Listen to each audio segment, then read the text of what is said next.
The Galactic Council had ruled the stars for 12,000 years. They had seen empires rise and fall. They had watched species grow from simple creatures into space-faring civilizations. They had created peace through diplomacy, trade, and carefully written treaties.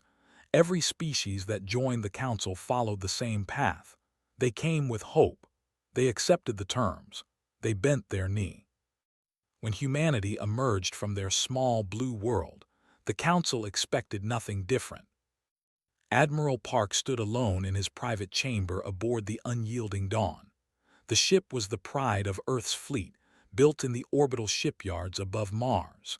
It carried 10,000 crew members and enough firepower to destroy a small moon.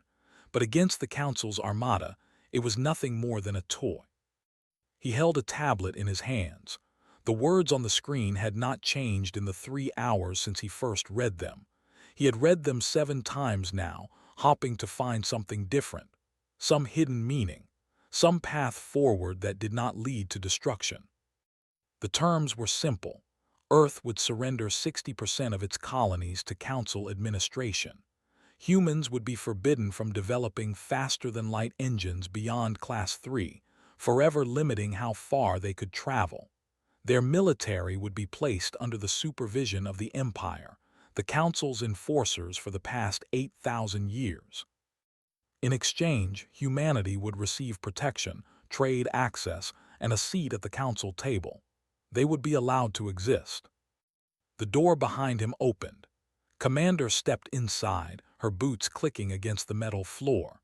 She was 42 years old, born on the lunar colonies, raised in the asteroid mining stations.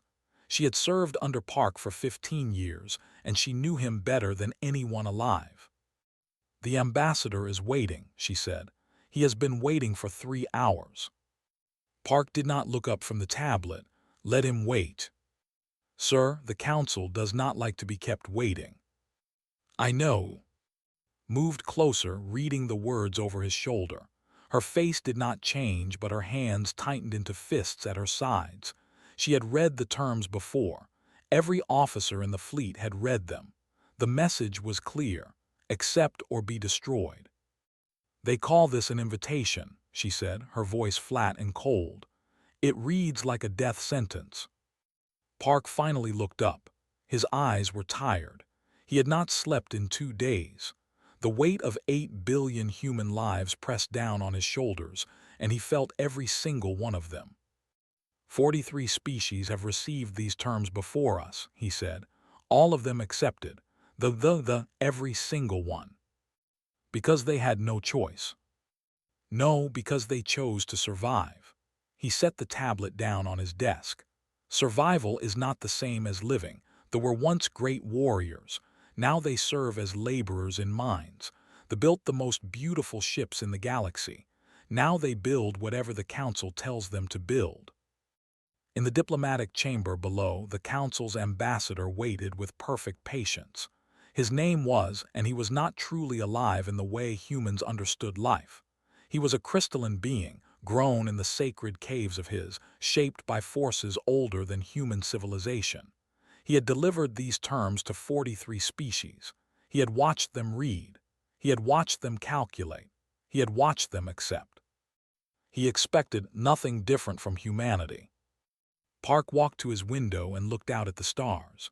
Somewhere out there, past the endless black, was Earth. His daughter lived in a small apartment in New Seoul. She was 12 years old. She had never seen Earth's sky without the shimmer of orbital stations crossing overhead. She had never known a world that was not reaching for the stars. What kind of world would she inherit if he accepted these terms? "They will supervise our military," he said quietly. "Do you know what that means? It means they will decide when we fight, who we fight, what we are allowed to defend." Nodded. "I know. It means that if someone attacks our colonies, we must ask permission to protect our own people. It means that our ships will carry their officers. Our soldiers will follow their orders." He turned to face her. "It means we will no longer be human. We will be pets. The alternative is war." "Yes. We cannot win a war against the Council. Their fleet is 100 times larger than ours. They alone have more ships than every human vessel ever built. Park smiled, but there was no happiness in it. I know the numbers, Commander. I have studied them every day for the past 5 years. I know how many ships they have. I know how many soldiers. I know the power of their weapons and the strength of their shields. Then you know we will lose. Perhaps. He walked to his desk and picked up the tablet one last time. But I also know something they do not. I know what humans are willing to do for freedom. I know what we have done before when the odds were impossible, when logic said we should surrender. He thought of the history he had learned as a boy, the small armies that faced great empires, the revolutions that should have failed, the moments when human beings chose death over chains and somehow, against all reason, survived. Has waited long enough, Park said. Come with me. They walked together through the corridors of the unyielding dawn. Crew members saluted as they passed. Some of them were young, barely out of training. Others were veterans who had served for decades. All of them knew what was happening. All of them knew what was at stake. The diplomatic chamber was a large room at the center of the ship, designed to impress visitors with humanity's growing power. It had not impressed. To him, it looked like a child's drawing compared to the council's great halls. The crystalline ambassador stood as Park entered. His body caught the light and scattered it into rainbow patterns across the walls. His voice came from everywhere and nowhere, a sound like wind chimes in a gentle breeze. Admiral Park, I trust you have reviewed the Council's generous offer. I have. And you understand the benefits of acceptance, protection, trade, a voice in galactic affairs. I understand what you are offering. His crystal form pulsed with soft light. Then we may proceed with the signing ceremony. The Council will be pleased to welcome humanity into its embrace. Park stood very still. The room was silent, watched him, her heart pounding in her chest. Tell the Council, the Admiral said slowly, each word falling like a stone into deep water, that humanity declines to negotiate. For a long moment, nothing happened. Light flickered once, twice, as if the words did not make sense. In 12,000 years, no species had ever refused. The possibility was not even programmed into his understanding. I do not believe I heard you correctly, Admiral. You heard me, we decline. The words rippled outward at the speed of light. Communication networks carried them from ship to ship, from station to station, from world to world. Within hours, every civilization in the known galaxy had received the message. The Empire paused their endless expansion. The collective, once great warriors, looked up from their labor and remembered what pride felt like. The ancient emerged from their meditation caves for the first time in 3 centuries. Humanity had done what no species had done in 12,000 years. They had said no. And every civilization knew that war was now inevitable. The news reached Earth in the middle of the night. President was sleeping when her aide woke her with 3 words that changed everything. Admiral Park had refused. She sat in her bed for a long moment, staring at the wall. Outside her window, the lights of the capital city glowed against the darkness. 8 billion people slept beneath those lights. Most of them did not yet know that their world had changed forever. Was 53 years old. She had been born during the Mars riots, when the first colonists demanded independence from Earth. She had grown up in a world that was always reaching outward, always pushing into the unknown. She had watched humanity spread across the solar system and then beyond, to distant stars that had once been nothing but points of light in the sky. She had never expected to lead her species into war. By morning, the United Planetary Assembly had gathered in the Great Hall beneath the mountains of what had once been Korea. Representatives from every human colony filled the seats, their faces pale with fear and something else, something that looked almost like hope. Walked to the central platform. The hall fell silent. Every eye watched her, every ear waited for her words. 3 days ago, she began, Admiral Park stood before the Council's ambassador and declined their terms. Some of you believe he was wrong. Some of you believe he has doomed us all. She paused, letting the weight of her words settle. I am here to tell you that he was right. Whispers rippled through the hall. Some representatives nodded. Others shook their heads in disbelief. The Council has ruled the galaxy for 12,000 years. In that time, 43 species have accepted their terms. Do you know what happened to them? His voice grew harder. There were once warriors who feared nothing. Now they work in mines, digging for metals they will never own. They built ships that could cross the galaxy in days. Now they build what they are told to build when they are told to build it. She stepped forward, her eyes sweeping across the assembly. The Council does not offer partnership. They offer slavery wrapped in pretty words. They offer chains disguised as protection. Her voice rose. They believe we are children. They have measured our ships and counted our colonies and calculated our resources. By their mathematics, we cannot win. The hall was completely silent now. But they have not measured what cannot be counted. They do not understand what makes us human. They do not know our history. They do not know how many times we have faced impossible odds and refused to surrender. They do not know what we are willing to sacrifice for freedom. On the other side of human space, General watched the president's speech on a small screen in his office. He was 71 years old, the oldest serving officer in the Defense Force. His hair had turned white decades ago. His hands trembled slightly when he held things, but his mind was still sharp and his eyes still saw clearly. He had fought in the border conflicts 30 years ago when pirates from the outer colonies threatened the trade routes. He had buried friends on. He had seen what war cost, and he had hoped to never see it again. That hope was gone now. "Sir," said his aide, Lieutenant Han. She was young, barely 25, but she had the steady calm of someone who understood that panic helped nothing. They have moved their third fleet to the boundary. They are positioning for invasion. Nodded slowly. The boundary was the edge of human space, a line of colonies and stations that marked where humanity ended and the Council's territory began. If they crossed that line, the war would truly begin. How long do we have? 6 weeks, maybe less. 6 weeks. It was not enough time. It would never be enough time. They had been fighting wars for 8,000 years. Humanity had been traveling between stars for less than 2 centuries. The gap in experience was enormous.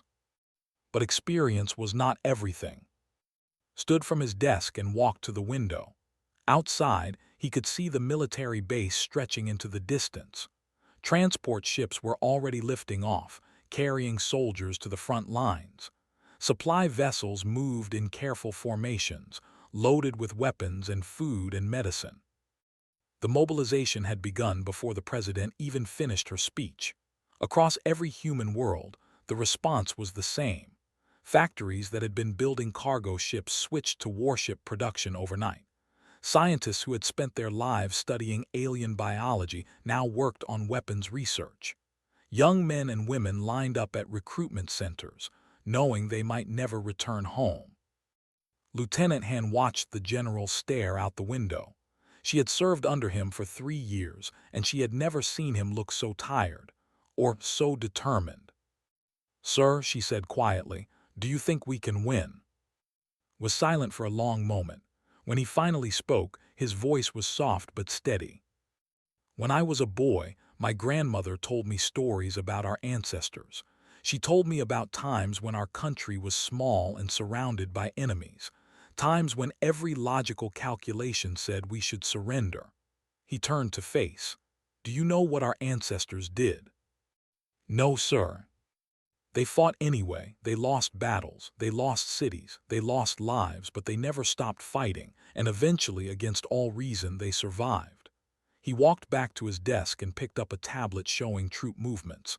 "They have numbers, they have experience, they have technology we cannot match, but they have never fought an enemy who would rather die than surrender. They do not understand what that means." Across human space, The same scenes played out again and again. On Mars, the orbital shipyards ran every hour of the day, building vessels faster than anyone thought possible. On Europa, the fishing villages that had once supplied luxury seafood to Earth now supplied protein paste to military rations. On New Sol, schools closed and children were sent to safety bunkers deep underground. In her apartment in that same city, Park's daughter watched the news with her grandmother.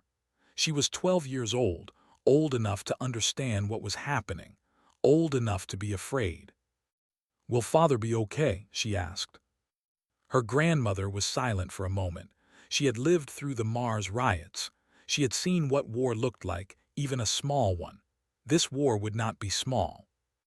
"Your father is a brave man," she finally said. "He made a choice that no one else was willing to make. Whatever happens, you should be proud of him." Back in his office, General finished reviewing the latest reports. The numbers were not good. They would never be good, but numbers were not everything. He picked up his communication device and connected to the command network. His voice would reach every officer in the Defense Force. "This is General. In 6 weeks, perhaps less, that will cross into human space. They expect us to break. They expect us to negotiate. They expect us to beg for mercy." He paused, his old voice growing stronger. "They are wrong. We have 6 weeks to show them what humanity is made of. 6 weeks to prepare. 6 weeks to remember who we are." He ended the transmission and looked out the window one more time. The transport ships continued to lift off, carrying young men and women toward an uncertain future. The galaxy had not seen a war like this in 12,000 years. It had forgotten what it meant to fight someone who would not surrender. It was about to remember. The Battle of O began at 3 in the morning, Galactic Standard Time. Most of the human crew were sleeping when the alarm started screaming. They woke to flashing red lights and the distant thunder of weapons fire. They had arrived 1 week early. Admiral commanded the invasion fleet from his flagship, a massive vessel 3 times larger than anything humanity had ever built. He was a decorated warrior, veteran of 16 campaigns against rebellious species. He had never lost a battle. He did not expect to lose this one. His fleet numbered over 800 ships. Against them stood 47 human vessels and a single space station called Station. The mathematics were simple. This battle would last minutes, perhaps an hour at most. Then the path to human space would be open. Gave the order to advance. His ships moved forward like a great wave, their weapons charging, their shields glowing with power. The humans did not retreat. They held their position and waited. Captain O stood on the bridge of the destroyer Han River. He was 38 years old, born on Earth, raised in the military academies of Mars. His ship carried a crew of 200 and enough weapons to destroy a small moon. Against the Armada, it was barely a threat. But was not thinking about mathematics. He was thinking about his crew, about their families back home, about the colonies behind them that would burn if they failed. "All hands to battle stations," he said calmly. "We hold this line until reinforcements arrive." His first officer, Lieutenant Moon, checked her console. "Sir, reinforcements are 12 hours away. We cannot hold for 12 hours. "Then we hold for as long as we can." The first wave of ships crashed into the human defensive line. Explosions lit up the darkness of space. Ships died in seconds, their hulls torn apart by weapons fire. The human vessels fought back with everything they had, targeting engines, weapons systems, communication arrays. For the first hour, the line held. Pilot flew her fighter through the chaos of battle. She was 26 years old, the youngest pilot in her squadron. Her ship was small and fast, designed for hit-and-run attacks against larger vessels. In the crowded space of the battle, speed was the only thing keeping her alive. "Squadron 7, form up on me," she said into her communicator. "We're going for the carriers." The carriers were protected in the center of their formation, launching wave after wave of attack craft. If the humans could destroy even one carrier, it would slow the enemy's advance significantly. Pushed her ship forward, weaving between weapons, fire, and debris. Behind her, 6 other pilots followed. 3 of them died in the first minute. 2 more died in the second. By the time she reached the carriers, she was alone. But she did not stop. Her ship's weapons were small compared to the carrier's shields. 1 shot would do nothing. 2 shots would do nothing, but had studied the carrier designs. She knew their weak points. She knew where to aim. She flew straight at the first carrier, firing continuously. Her shots hit the same spot again and again, slowly wearing through the shields. Alarms screamed in her cockpit. Her fuel was running out. Her weapons were overheating. She did not stop. The shields collapsed. Her final shot struck the carrier's engine core. The explosion was beautiful, a flower of fire blooming in the darkness of space. The blast wave hit her ship and sent her spinning into the void. When rescue teams found her 14 hours later, she was still alive. Her ship's life support had failed hours ago. She had survived by sealing herself in her flight suit and breathing recycled air. Her first words when they opened her cockpit were simple. "Did we win?" They had not won, but they had not lost either. On station, Engineer Shin worked in the reactor core. She was 45 years old, the station's chief engineer for the past decade.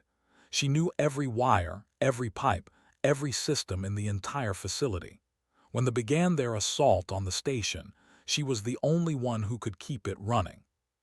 The reactor had been hit 3 times. By all calculations, it should have failed after the first hit, had kept it running through the second hit, then the third. She worked with burned hands and bleeding fingers, rerouting power and repairing damage faster than the enemy could cause it. "Chief, we need to evacuate," said her assistant, a young man named. "The shields are failing. We have maybe 20 minutes." Looked up from her work.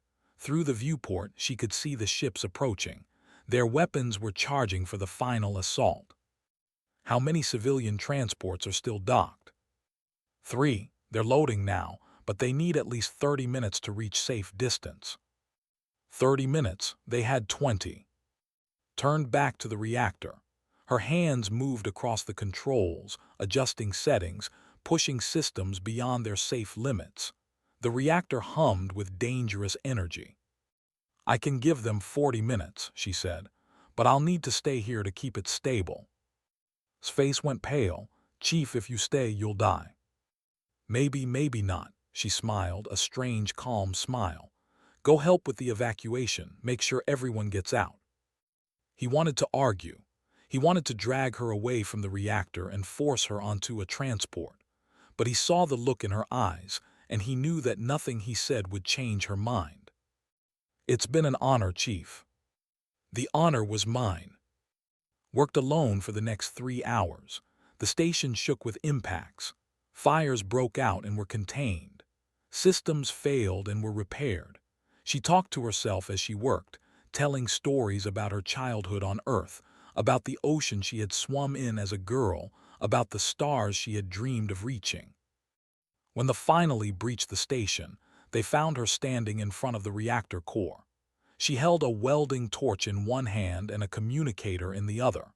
Through the communicator, she could hear the voices of the transport captains, confirming that they had reached safe distance. The soldiers surrounded her, their weapons raised. Their commander stepped forward, a massive creature in gleaming armor. "You have lost," he said. "Surrender and you will be treated fairly." Laughed. It was a tired laugh, the laugh of someone who had worked beyond exhaustion, but it was also a proud laugh. "You want this station," she said. "Come and take it." She swung the welding torch at the reactor's main coupling. They fired, but they were too late. The reactor exploded, taking the station and every enemy soldier on board with it. The Battle of ended 6 hours later. They held the system, but their losses were enormous. Had expected to lose perhaps 50 ships. He lost 300. He had expected the battle to last hours. It lasted 2 days. 11 days later, human reinforcements arrived and drove the back. The system changed hands twice more before the front line stabilized. Across the galaxy, other civilizations watched and whispered. The humans had lost the battle, but they had not surrendered. They had not negotiated.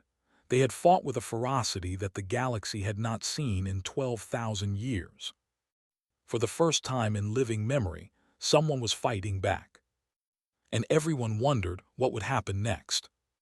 2 years had passed since the Battle of 442. 2 years of fire and death and impossible survival. 2 years that had changed the galaxy forever. Admiral No stood before the tactical display aboard the Soul's memory, studying the patterns of light that represented fleets and territories and the fates of billions. She was 38 years old, the youngest admiral in human history. She had not asked for this command. It had been given to her when her predecessor died at 442, when his ship was destroyed protecting evacuating civilians. She had promised herself that his death would not be meaningless. 2 years later, she was keeping that promise. The display showed something that would have seemed impossible at the start of the war. Human forces had pushed deep into territory. The great empire that had enforced the Council's will for 8,000 years was crumbling. Their allies had begun to waver. 3 minor species had already defected, choosing humanity's uncertain future over the Council's fatting order. "Admiral," said her communications officer, Lieutenant Minu. His voice was carefully neutral, but she could hear the tension beneath it. "They are requesting a ceasefire." No did not look away from the display. "What are their terms?" "Return to pre-war boundaries, limited trade access, supervised demilitarization." She almost laughed. The sound caught in her throat and died there. The same terms they offered before the war. "Yes, Admiral." 2 years of fighting, millions of human lives lost, colonies burned, families destroyed, and they were offering the exact same terms they had started with, as if nothing had happened, as if the blood meant nothing. "They still don't understand," she said quietly. Minu waited for her to continue. She did not. Instead, she turned to a different screen, one showing reports from the front lines. Ship movements, supply routes, the thousand small details that decided wars. On the planet below, Dr. Lee was working in a field hospital. She had been a pediatrician before the war, specializing in childhood development. She had spent her days helping children grow, tracking their progress, celebrating their small victories. Now she spent her days trying to keep young people alive long enough to fight again. The hospital was a temporary structure, built from prefabricated units that could be assembled in hours and moved in minutes. It was supposed to hold 200 patients. It currently held 412. Every bed was full. Every corridor had patients lying on makeshift stretchers. The smell of antiseptic and blood was everywhere. Moved from patient to patient, checking vitals, adjusting medication, offering what comfort she could. Her hands were steady even when her heart was not. She had learned to separate her emotions from her work. She had learned to save tears for later when she was alone, when no one needed her strength. A young soldier was brought in on a stretcher. His chest was torn open by plasma fire, the kind of wound that killed most people before they even reached medical care. He was perhaps 20 years old, with a face that still held traces of the boy he had been. His name was Bay. He had enlisted the day after the war began, lying about his age to join early. He had fought in 6 battles. He had watched friends die. He had killed enemies he had never met and would never understand. Looked at his wounds and felt her heart sink. The damage was severe. His chances were not good. "Am I going to die?" asked.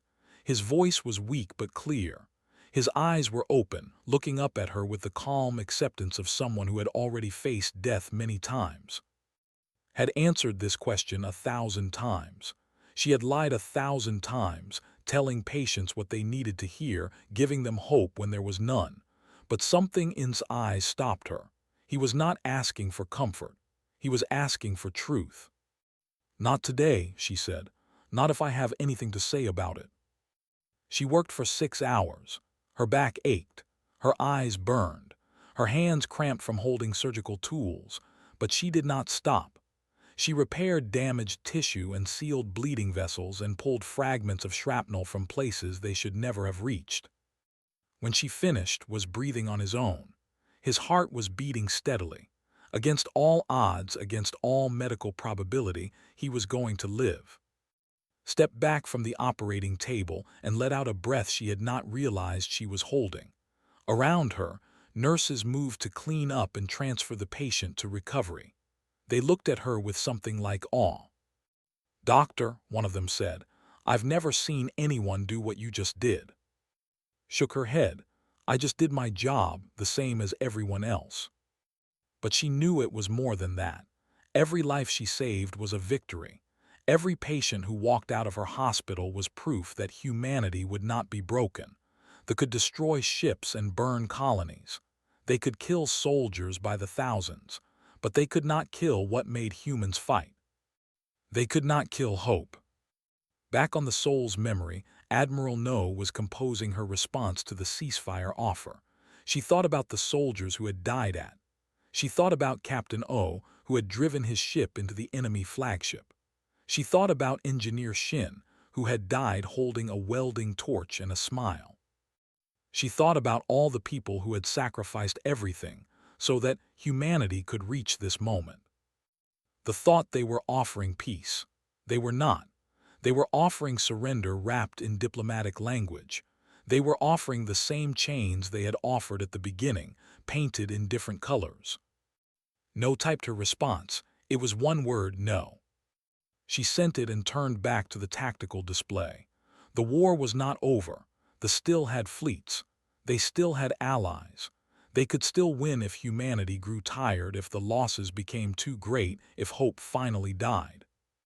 But hope had not died at. It had not died in the burning colonies or the crowded hospitals or the endless battles. It had grown stronger with each sacrifice, each victory, each defiant word. The ceasefire offer had contained another message, hidden beneath the official terms. A private note from the high command to the human leadership. It was simple and direct. "You cannot sustain this forever. Eventually you will break. We can wait." No read it once, then deleted it. They were right about one thing. Humanity could not sustain this forever. The losses were enormous. The resources were running low. Every battle cost more than they could afford. But they were wrong about something else. They thought humans would break when the cost became too high. They did not understand that for humans, some things were worth any cost. Freedom was one of those things. In the recovery ward, Bay opened his eyes. The ceiling above him was white and clean, so different from the smoke-filled skis of the battlefield. He was alive. Against all odds, against all expectations, he was still alive. A nurse noticed him waking and hurried over. "Don't try to move," she said. "You've been through major surgery. You need rest." Nodded weakly. His chest hurt, breathing hurt, everything hurt, but he was alive. "The doctor who saved me," he said. "What was her name?" "Dr. Lee." He repeated the name silently, committing it to memory. Someday, when the war was over, he would find her and thank her properly. Someday, when they had won. Because they would win. He was certain of that now. Not because the odds were in their favor. Not because they had more ships or better weapons or stronger allies. They would win because they refused to lose. They would win because giving up was not something humans knew how to do. Outside the hospital, transport ships continued to move. Soldiers headed to the front. Supplies headed to the colonies. The war machine of humanity kept turning, kept fighting, kept refusing to accept the chains the galaxy had prepared for them. The tide was turning. Everyone could feel it. The question was no longer whether humanity would survive. The question was what kind of galaxy would exist when the war was finally over. The war ended not with a treaty, but with silence. For 5 years, the galaxy had burned.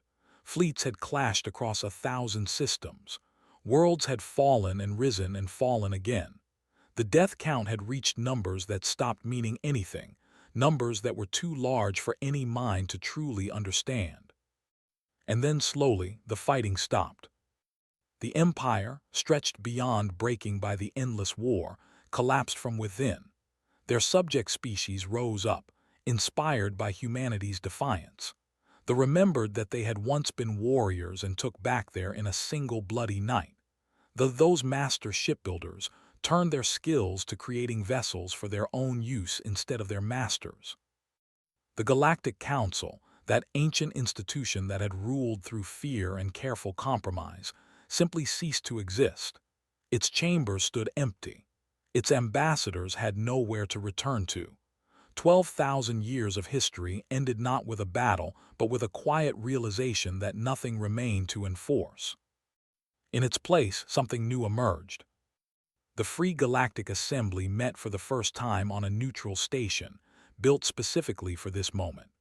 Representatives from dozens of species filled the Great Hall, some of them former enemies, some of them former subjects, all of them equals for the first time in living memory. Ambassador Song stood before them, representing humanity. She was 61 years old, a former teacher who had spent most of her life explaining history to children. She had never expected to shape the future of civilization itself. But the universe had a strange way of choosing its heroes. "We did not ask for this war," she said, her voice carrying through the silent hall. "We did not want it. When the Council's ambassador came to us with their terms, we hoped for a peaceful solution. We hoped that we could find common ground." She paused, looking at the assembled delegates. Crystalline beings sat beside scaled warriors.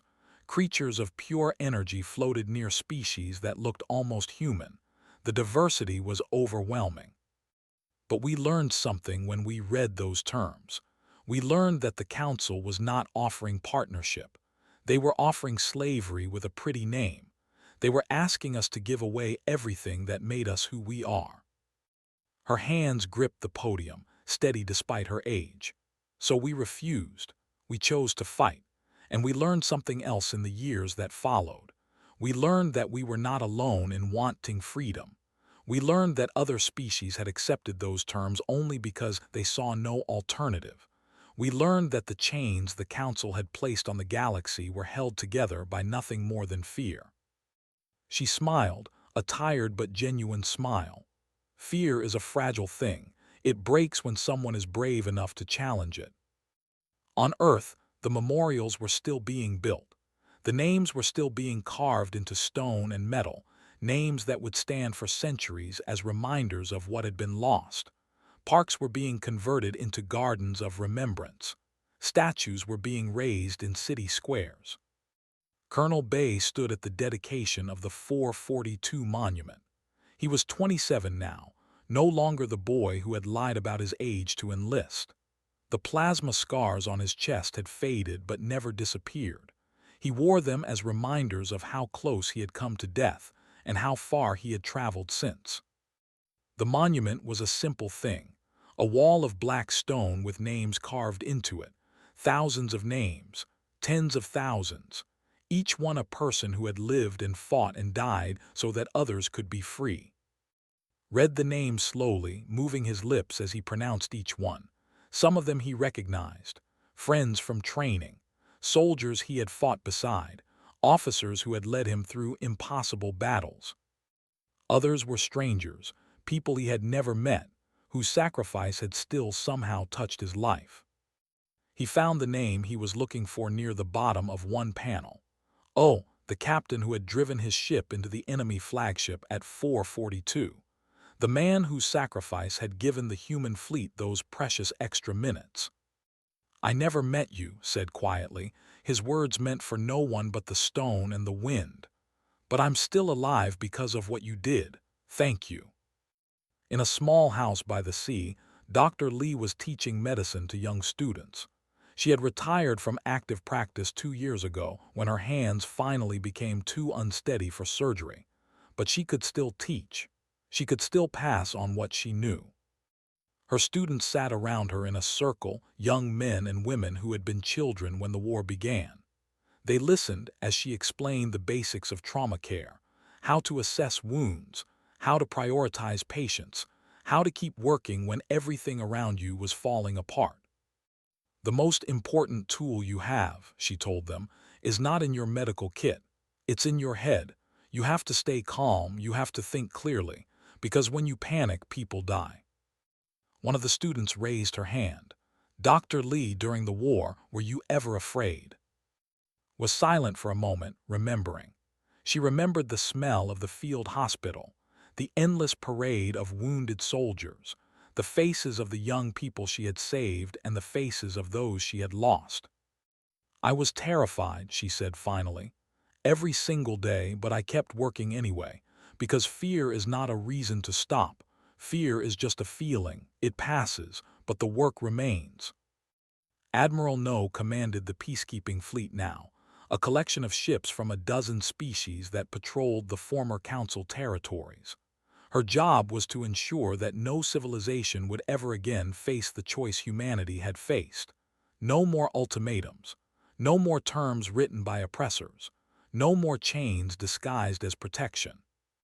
She stood on the bridge of her new flagship, watching the stars drift past the viewport. The war had aged her. Gray streaked her hair, lines marked her face, but her eyes were still sharp, still watching, still ready. A communication came through from the Free Assembly. Ambassador Song appeared on the screen, looking tired but satisfied. The ratification is complete, said. The Free Galactic Charter is now law. Every member species has signed. No nodded slowly. Then it's really over. One part of it is over. The building part is just beginning, smiled. We won the war, Admiral. Now we have to win the peace. On New Seoul, former president watched the sunrise from her garden. She was 80 years old now, long retired from public life. Her hands shook when she held her teacup. Her eyes needed help to read, but she could still see the sun rising over the mountains, painting the sky in shades of gold and pink.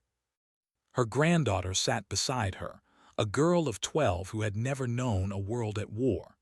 She had been born in the first year of peace, part of a generation that would grow up free. Grandmother, the girl said, tell me about the war again. Smiled and took a sip of her tea. The old memories came easily now, softened by time and distance.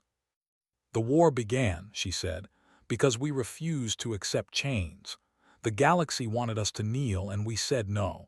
That's the simple version. The complicated version would take years to tell. But why did we refuse? The history books say we couldn't win. They say the odds were impossible. Set down her teacup and looked at her granddaughter with eyes that had seen too much, and hoped too hard, and somehow still believed in better things. Because some things matter more than winning or losing. Some things matter more than odds or calculations or what makes logical sense. She reached out and took the girl's hand. Freedom is one of those things. Dignity is one of those things. The right to live your life without someone else's chains around your neck. The girl was quiet for a moment, thinking. Then she asked, would you do it again, knowing what it cost? Looked at the sunrise, at the peaceful city below, at the sky that no longer held enemy ships. She thought about all the names on all the memorials, all the lives lost, all the sacrifices made. Yes, she said simply, we would do it all again, because some things are worth any price. The war had cost humanity everything.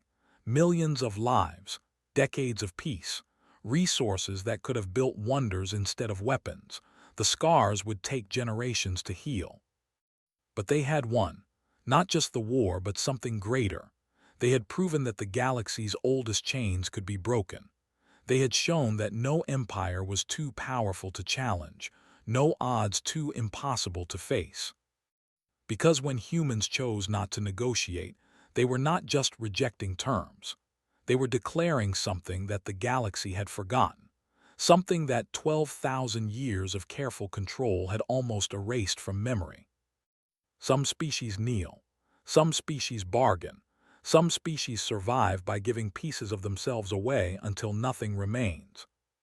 Humans die standing. And that, in the end, is why they won.